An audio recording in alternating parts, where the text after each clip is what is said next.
हुक्म हुआ तमाम मर्दों को एक जगह इकट्ठा किया जाए। फौजी शहर के कोने कोने में फैल गए। माओं की गोद से दूध पीते बच्चे छीन लिए गए। बसों पर सवार शहर छोड़कर जाने वाले मर्दों और लड़कों को जबरदस्ती नीचे उतार लिया गया। लाठी हाँकते खांसते बुजुर्गों को भी ना छोड़ा गया। सब मर्दों को इकट्ठा करके शहर से बाहर एक मैदान की जानिब हाँका जाने लगा। हजारों की तादाद में लोग थे। औरतें चिल्ला रही थी, गिड़गिड़ा रही थी। इधर इलानात हो रहे थे, घबराए नहीं, किसी को कुछ नहीं कहा जाएगा। जो शहर से बाहर जाना चाहेगा उसे बाहिफाजत जाने दिया जाएगा।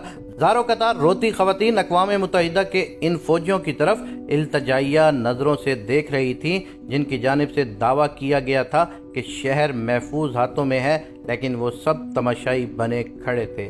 शहर से बाहर एक वसीओ अरीज मैदान में हर तरफ इंसानों के सर नजर आते थे। घुटनों के बल सर झुकाए, जमीन पर हाथ टिकाए इंसान जो इस वक्त भेड़ों का बहुत बड़ा रेवड़ मालूम होते थे। 10,000 से जायद इंसानों से मैदान भर चुका था। एक तरफ से आवाज आई, फायर! सैकड़ों बंदूकों से आवाजें बैक वक्त गूंजने लगी। इसके मुकाबले में इंसानी चीखों की आवाज इतनी बुलंद थी कि हजारों की तादाद में बरसने वाली गोलियों की तरतराहट भी दब कर रह गई। एक कयामत थी जो बरपा थी। माओं की गोदें उजड़ रही थी। बीवियां आंखों के सामने अपने सरों के ताज तड़पते देख रही थीं, बेवा हो रही थी, दाने मार मार कर रो रही थी। सैकड़ों एकड़ पर मुहित मैदान में खून, जिस्मों के चीथड़े और नीम मुर्दा कराहते इंसानों के सिवा कुछ नजर ना आता था।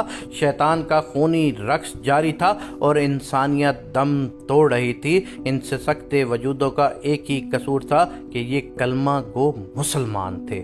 उस रोज 80 साला बूढ़ों ने अपनी आंखों के सामने अपने बेटों और मासूम पोतों की लाशों को तड़पते देखा। बेशुमार ऐसे थे जिनकी रूह शिद्दत गम से ही परवाज कर गई।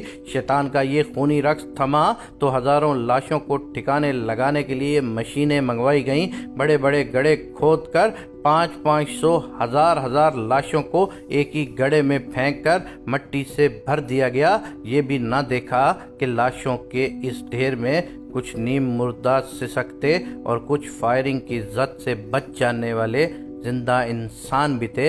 लाशें इतनी थी कि मशीनें कम पड़ गईं। बेशुमार लाशों को यूं ही खुला छोड़ दिया गया और फिर रुख किया गया गम से निढाल इन मुसलमान औरतों की जानिब जो मैदान के चार जानिब एक दूसरे के कदमों से लिपटी रो रही थी।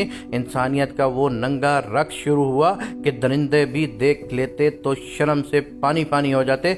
शिद्दत गम से बेहोश हो जाने वाली औरतों का भी रेप किया गया। खून और जिन्स की भूख मिटाने के बाद भी चैन ना आया। अगले कई हफ्तों तक पूरे शहर पर मौत का पहरा तारी रहा। ढूंढ ढूंढ कर अक़वाम मुत्तहिदा के पनाहगज़ीन कैंपों से भी निकाल कर हजारों लोगों को गोलियों से भून दिया गया। महज 2 दिन में 50,000 निहत्ते मुसलमान जिंदा वजूद से मुर्दा लाश बना दिए गए। ये तारीख की बदतरीन नस्ल कशी थी।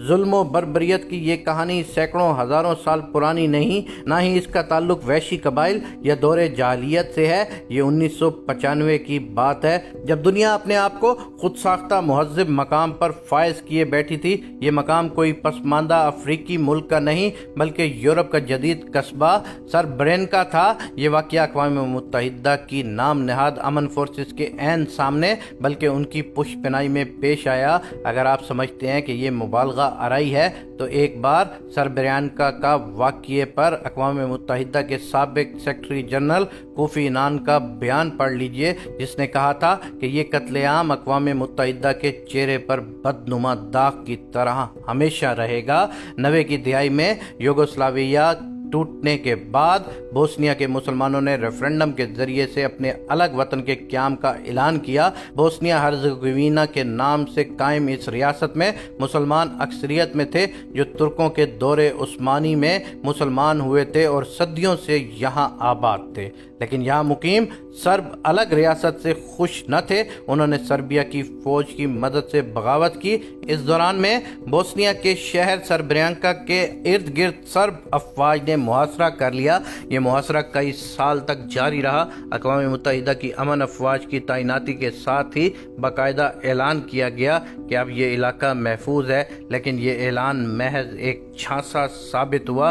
کچھ ہی روز بعد سرب افواج نے جنرل ملاجد کی سربراہی میں شہر پر قبضہ کر لیا اور مسلمانوں کی نسل کشی کا وہ انسانیت سوچ سلسلہ شروع کیا جس پر تاریخ آج بھی شرمندہ ہے۔ اس دوران نیٹو افواج نے مجرمانہ خاموشی اختیار کیے رکھی کیونکہ معاملہ مسلمانوں کا تھا۔ اگست 1995 سے لے کر اگست 2023 تک 28 سال گزر گئے، آج بھی مہذب دنیا اس داغ کو دھونے میں ناکام ہے۔ یہ انسانی تاریخ کا واحد واقعہ ہے جس میں مرنے والوں کی تدفین آج تک جاری ہے۔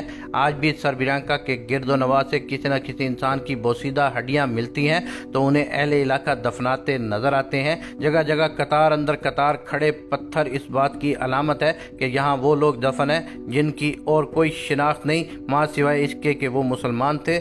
گو کہ بعد میں دنیا نے سرب افواج کی جانب سے بوسنیائی مسلمانوں کی اس نسل کشی میں اقوام متحدہ کی غفلت اور نیٹو کی مجرمانہ کردار کو تسلیم کر لیا۔